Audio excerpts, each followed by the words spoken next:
I never rode the train as a kid, but my grandfather forged its tracks. He still works in the same Coatesville steel mill he spent a lifetime in, overlooked by commuter lines.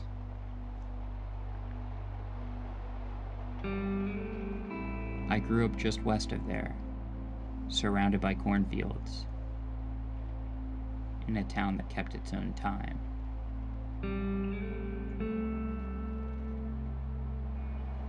In Gap, parallel tracks flanked the country highway.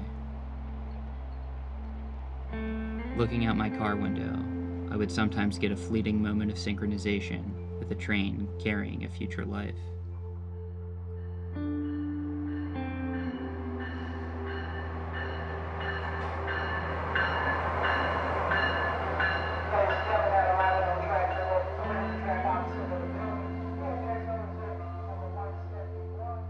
But now, I've shed my animal body for a mechanical core, taking a daily train from Lancaster to Philadelphia. Like the other futurists sitting in my car, I've traded the freedom of self-transportation for the convenience of time travel.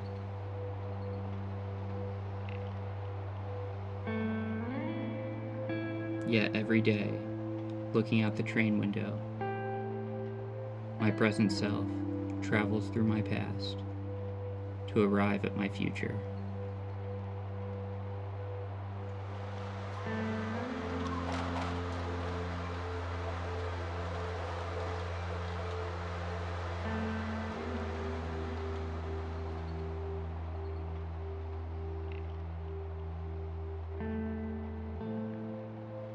I never rode the train as a kid, but the tracks have been beneath me for a lifetime.